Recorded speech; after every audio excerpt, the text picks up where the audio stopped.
Good morning. It's my treat to introduce the former mayor of New Orleans, Mitch Landrieu. Mitch comes from an incredible family. His father was not only mayor of New Orleans a few years ago, his father was the Secretary of Housing and Urban Development. His sister served as United States Senator. This family has contributed more to our country, to Louisiana, to the city of New Orleans than probably any other family in the history of that great city. I think for me, when I was secretary, I had the honor of working with Mitch on a number of projects, but on Super Bowl weekend, when it was played in New Orleans, we inaugurated a transit system. Mitch transformed New Orleans. It's a Renaissance city because of him. After Katrina, he just barreled ahead, used every resource he possibly could, and really transformed New Orleans into a Renaissance city, which it is today. And on the day that President Biden signed the $1 trillion transportation bill, he named Mitch as his assistant or assistant to the president for making sure that the money is getting out the door, making sure that the money is properly spent. And he's done an incredible job for 2 years. Please welcome the former mayor of New Orleans and assistant to the president, Mitch Landrieu. Hey, can I stand? I was going to stand behind the podium, but I don't like those things. How y'all doing? Anyway, thank you, Mr. Secretary. My title is, I think, Senior Advisor to Get Stuff Done. The first time in the Oval Office, the president, shortly after that swearing in, he pointed his finger at my chest and he goes, "You got this?" I said, "Yes, sir." He goes, "Well, hurry the hell up." And that's pretty much what he says to me every time that he sees me. Mr. Secretary, it's great to see you. Thank you so much. My daddy was Secretary of Potter. I remember talking to him about this. I was like, I think with Neil Goldsmith, the Secretary of Transportation. He said, I said, "Well, how come you want Secretary of Transportation?" He goes, "I don't know. They have a plane." And I was like, "Really?" And evidently, so when I got up here, I was like, "Pete, where's your plane?" He goes, "We don't have a plane." But it was unbelievable. Anthony Fox and then the secretary have been running that department before Secretary Buttigieg got there. And my relationship with the department, Mr. Secretary, when you were there was great. You actually helped teach me a really important lesson, one that I thought I knew, but I saw in real time. When on that particular weekend that you were talking about Super Bowl, we cut the ribbon on a $75 million Tiger grant, which was designed to extend the streetcar line from the Union Pass in the terminal over to another part, which was an untraditional move in the city that had been, I don't know, maybe 10 years in the making. I think actually Memorial, who's now the head of the National Urban League, was the first one that put the grant in. But by the time I got there, we finally were able to cut the ribbon on it. And what happened after that was spectacular. So in your mind, just remember, Katrina hit, 1,800 people were killed, 500,000 homes were hurt, 250,000 destroyed. We had to rebuild the entire city. And the natural instinct that everybody has when a catastrophe occurs in your life, whether it's illness in your family, whether it's a hurricane, whether it's a tornado, whether you lose your home, is just to kind of put it back just like it was as quickly as possible. Oftentimes that's a mistake because tragedies, as awful as they are, bring a responsibility to build something back, not the way it was, but maybe the way it should have been if you would have gotten it right the first time. And I think all of us would like a do-over, at least I would, and a lot of things that I have done in my life. We built a brand new airport in the city of New Orleans, which I think is one of the most beautiful airports in the country. But every time I fly back into it, I think to myself, "Oh, you know what? Maybe we should have done that, or maybe we should have done this." If you keep an open mind into thinking what it could be. But in any event, if you've been to the city of New Orleans on this particular street, there's a hotel, the Hyatt Regency is there. And that hotel used to face the Superdome, so that when there are events, people could just move from right over there. They actually, the Hyatt folks, because they put that rail line in, actually turned the entire hotel around and made it forward facing to the new traffic that was coming in for the transit. And when they did that, the folks that were catty corner said, "Oh my goodness, now we've got new opportunities." They started to build it within a reasonably short period of time. $2 billion of private sector investment flew off of that $75 million investment, $2 billion. So when President Biden in 1991 wrote an op-ed and said, "Hey, my vision for America is to actually rebuild the economy by investing in infrastructure." And then he brought that along his entire life. And then when he became president, said, "Hey, if you elect me, I'm going to use my power to basically do three things: restore the soul of the nation," which we're in great need of; uniting the country, which we're still struggling to do, but making some progress. But then the third, actually building the backbone of the country, using infrastructure as the portal through which to do that, because it's the cornerstone on which every economy's rests. That actually came back into my mind, Mr. Secretary, that very program. And I said, "You know what? I know that works. I know that works," because when I was rebuilding the city of New Orleans, we couldn't have done it without major federal investments in rebuilding our very infrastructure. We built We rebuilt the schools, we rebuilt the libraries, we rebuilt the roads. We have to start rebuilding the sewer system, literally everything, because that is the very foundation and cornerstone, literally, of an economy. And if you don't have strong infrastructure, you don't have a strong economy. And you know what? If you don't have a strong economy, you don't have a whole lot of national security either. So our nation's security is dependent upon the strength of our economy, and our economies dependent on our infrastructure. That's why the $1.2 trillion infrastructure bill was so critically important. And then on top of that, you have the CHIPS bill. And on top of that, you have the Inflation Reduction Act, all of which pours more money into the idea of building things here in America, picking up our economic opportunities, allowing us to reinvest again in infrastructure. And now you've created a virtuous cycle of incredible success. So how are we doing? We're 18 months in, $1.2 trillion, rebuilding the roads, the bridges, the airports, the ports, the waterways, high-speed internet. Nobody can function without access to knowledge. You kind of can't do anything about it. If you didn't know it, you learned about it again in COVID. If you didn't know about it before, then you should have thought about it, because there are lots of people in this country that don't have access to it. So it's critically important, if you want the smartest people in the game, to make sure that every kid in America, many of whom are going to grow up to be geniuses, but if they live in the hollows of Kentucky, or they live in the lower ninth ward, or they live in upper Alaska, you want to make sure that they got access to it. Clean air and safe water, which all of us in this room maybe take for granted, but you might not be surprised that 2 million people don't have indoor plumbing in this country. And you have a lot of kids that are sucking water out of lead pipes and having brain damage. And all of these folks, you know, are American citizens, every one of them, that we need, and not only have a right to what it is that we're trying to give them, but it's in our best interest to make sure that they get it, because as the president said, unless everybody's involved, we're not going to make it. And that is absolutely true. And then finally, the last part of it is building a clean energy economy, which is really critically important. So we're 18 months in now. How's the president's vision working? 12.7 million jobs. That's more jobs created in 2 years than any president's created in 4 years in the presidency in the last 70. That's a big number. Anybody who was president would crow about that number, and he does, and he should. 800,000 manufacturing jobs. President said he was going to bring jobs back to America. 800,000 manufacturing jobs. People working here, manufacturing things that used to be manufactured someplace else. You know what that does to a community? All of a sudden, when we're using products that are made in America, when we're including everybody, when we're thinking about climate, when we're thinking about cybersecurity. So it's just not what we're building back, it's how we're building it back. 800,000 jobs, the lowest unemployment rate that we've seen in the last 50 years. And then what? What's the great marker of whether or not some kind of investment is working? The private sector, right? Because this is all about public-private stuff. So the private sector that's following the dollar and maybe some other stuff, they're pretty smart. So how much money has the private sector bet on the president's vision of America just in 2 years? Anybody know what the number is? $471 billion. It's an open book test, but I thought I'd help y'all. I love it. So Awesome's in the house, right? Where's Awesome? Siemens is in the house. You know, GM might be in the house. All of y'all are back there. These folks are smart. You know what? They see a new industrial strategy. They see a market signal being sent. They don't place bad bets. Even with people that take risks, they place good bets. So what do you think that they see? They see actually the United States of America finally, instead of talking the talk, walking the walk, and actually getting stuff done that matters, whatever maelstrom of political rhetoric might be going on anywhere else in the country, whether it be on Capitol Hill or in state legislatures across the country. That's what this president ran for. And this president's getting it done. That's why he said to me, the name of your job is the senior advisor to get done. I don't want to discuss private discussions with the president and say what words he said, but so I want you to kind of stay focused on that in the context of the work that you're doing. Now, this may surprise you. I'm going to tell you a secret about the president. He's a rail guy.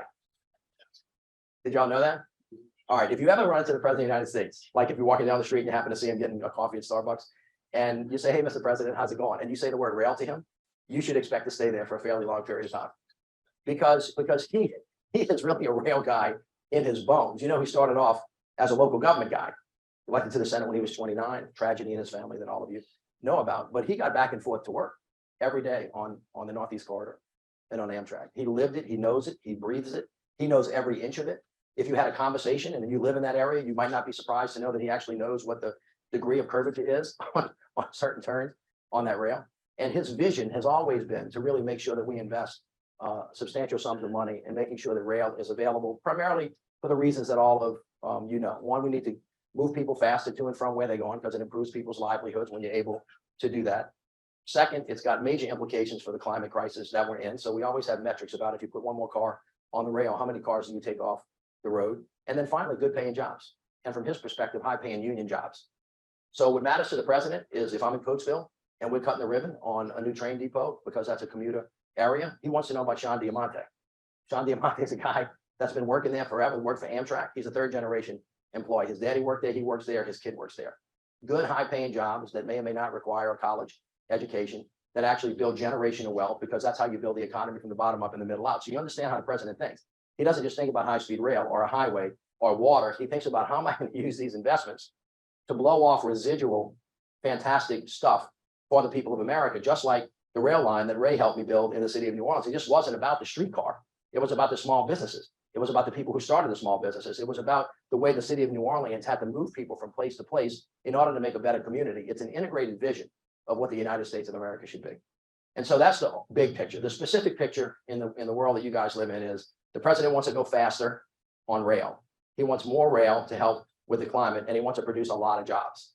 And he sees high-speed rail as a part of that. For those of you that have been around the block a little bit, you know that this bill, if you go to build.gov, everything that I talked about just now, roads, bridges, airports, ports, waterways, all that stuff, and the investment in rail is in that bill, is in that document that you can look at. Every one of the projects that I told you about, 32,000 projects we have in some level of formation in the country, in 4,500 communities in all 50 states, in the territories, and in Washington, D.C. That's a lot of work, you know, when you think about just 18 months, and that number is going to grow exponentially. So this country is in the midst of a rebuilding boom and a manufacturing boom. And a really significant part of this is going to be getting people to and from where they're supposed to go on rail. All of you know that there's $66 billion in this bill. To do that, a substantial portion of that is for the Northeast corridor, but there's about $12 billion set aside for things that are going to happen outside of the Northeast corridor. It's highly unlikely in this day and age that you're going to get to 220 miles on the Northeast corridor, but Amtrak is working really, really hard with the money that has been given to them, $4 billion so far. There's going to be another $9 billion that's going to go out this summer for other things that are going to happen on the Northeast corridor to make sure that we have the kinds of cars that we need, that we're making sure that the grade is right, to make sure that the safety is right, make sure that all of the stuff that's supposed to be happening there gets to where it needs to be. But all of you know, because you're in the high-speed rail business, that outside of the Northeast corridor, there are opportunities that are present right now. I'm not going to talk about any of the specific proposals that are in play, but suffice it to say, the president wants to go fast. He wants to hurry up and get where we're going, but while we're doing that, he wants to be on stuff that's going fast. All of us have heard talk about how the United States is actually lagging behind other countries that have been investing in this for a long time. But we've got to prove that it works.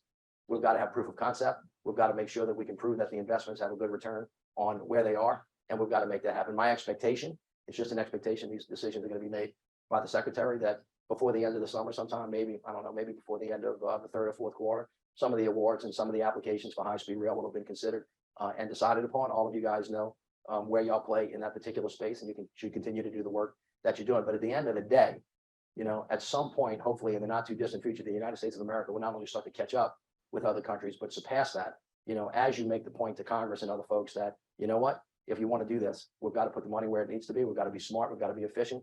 Can't duplicate our efforts. We need to think about, right, how to become more cost conscious in the work that we're doing. We've got to stay on time, on task, on budget, and then essentially make sure that America gets to the future fast. And we're going to do that, hopefully, with high-speed rail being a very important part of that. So I just offer that to you to think about. This infrastructure bill is a once-in-a-generation bill. The reason it's a once-in-a-generation bill is because it hasn't happened in anybody's lifetime. I don't see anybody in here older than Eisenhower. So I want you to think about when the last time, does anybody want to volunteer to be, no. I want you to think about the last time it happened, and I want you to think about the possibility of it happening again. It's much more likely to happen again if we do our business well, and we actually prove the point about why it's going to get people there faster, why it's going to be cost effective, how it's going to help the climate, and how it's going to produce good paying jobs for American citizens. Because there's one thing about our country, and the president talks about this, and he says this all the time, and people that think it's a little bit trite, I actually happen to think it's the most well-spoken language with integrity. When the people of America do things together, we can do big things.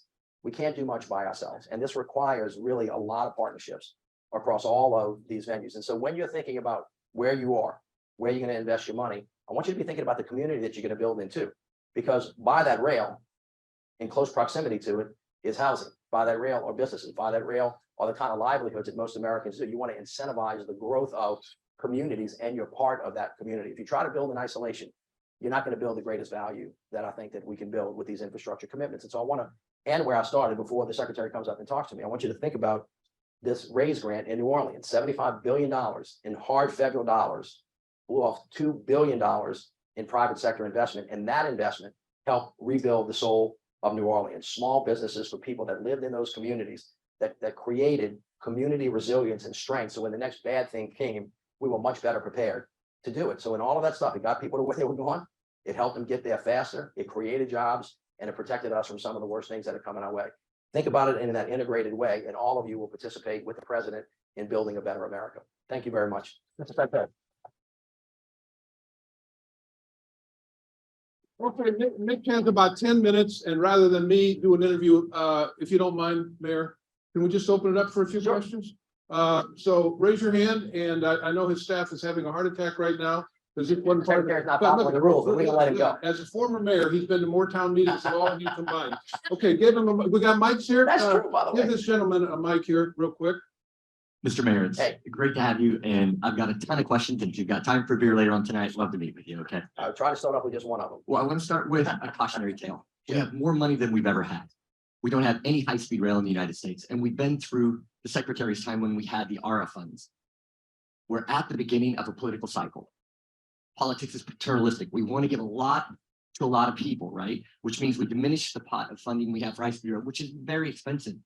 The cautionary tale is, how do we limit and get a few lines built instead of trying to spread it over a lot of states? What's your, What political cycle are you at the beginning of? Yeah. I'm just trying to make sure I answer your No. question the right way. you know what I mean, as far as how do we get a few lines built instead of trying to give it and spread it? Well, so first thin? of all, let me stay within the confines of what the law does. So it's 1.2 trillion for all that stuff that I told you about, 66 billion for rail, 12.5, 12, Sam, is it 12, 12.5 is 12, right? For rail outside of the Northeast corridor, is that correct? So Sam Silverberg, my senior advisor, is in the back. That's the woman who wrote the bill. So $12 billion for rail outside of the Northeast corridor, which includes money for high-speed rail outside of the Northeast corridor. So when your ambition is bigger than your budget, you have, right? You have to be really practical and thoughtful in what you're doing. So my guess, this is just my guess, is the Department of Transportation understands that, is looking at that and being very thoughtful about it. And some of the policy decisions that are made is, do you try to make everybody happy and spread money around, or do you find projects with impact, that are actually going to be the proof point? I'm sure the secretary is thinking about that right now. We pretty much know now where the possibilities are in the country. One of the things that's it's actually a miracle in the making that you should pay attention to, but you won't, because there are 1,000, it's like 1,000 fireflies. This is the first time the country's actually been asked to give us your best and your brightest ideas about how to rebuild America. And we actually are going to be able to have, so this view of 30,000, 32,000 projects, these are the ones that we've actually funded. We've had applications for like 200,000. And if you sit back for a minute and think to yourself, what an incredible opportunity to actually look at the best and the brightest ideas about how to push all of this together in an integrated way to create economic growth and national security, it's fantastic. The same thing is happening in your subset. If you say, hey, let's do high-speed rail all over the place, a smart guy like you starts saying, well, geez, how much is that thing in California going to cost? How much is that thing in Florida going to cost? How much is that thing in Texas going to cost? How far are you going to go? Because this is what a mayor does. A mayor goes, oh, high-speed interrail sounds good, but tell me again, where you starting and where you ending? How many cars do you need? How many tracks do you need? How much is that going to cost? How long is that going to take you to do? How much of that can we actually make happen? What's the reality of what you can do? And so I hear your cautionary tale, and I think those are things that I'm sure the secretary's considering as he analyzes. But again, let me just give you the top line is 12 billion outside of the Northeast corridor, which includes funding for rail projects, and that includes the potential funding for high-speed rail. So you can do the math about what the possibilities are. And when the secretary makes his decision, you'll have a pretty clear, view of what pathway we chose. Let's do one Is that a more. nice way of trying to answer a question and not answering it at the same time? One more? Who else? A follow-up on that question and be more specific, will the administration commit to having a train that an American can buy a ticket on without a passport, where they can ride at 180 miles an hour or above? Oh, I think that's going to happen. Don't you think? Oh, I don't know if it's going to happen when you want it to happen, but that's, don't y'all go slower than 180 miles an hour? Isn't that like your definition of high-speed rail? I hope is not 80 miles an hour. Yeah, there'll be a high-speed rail. Yes, there's going to be a high-speed rail project in the United States of America in your future. Not my decision, but the secretary's got all of that stuff. But we wouldn't be talking about high-speed rail if the president wasn't interested in investing in it, right? Anybody else? All right, Ray. Hey, let me just say one this. more time. Nope. One of the reasons the president has been successful is because he has surrounded himself with good people who know how to get things done. Let's thank Mitch for his commitment to getting things done. Thank you, Mayor. Thank all of you. Good luck. Good job. Thank you.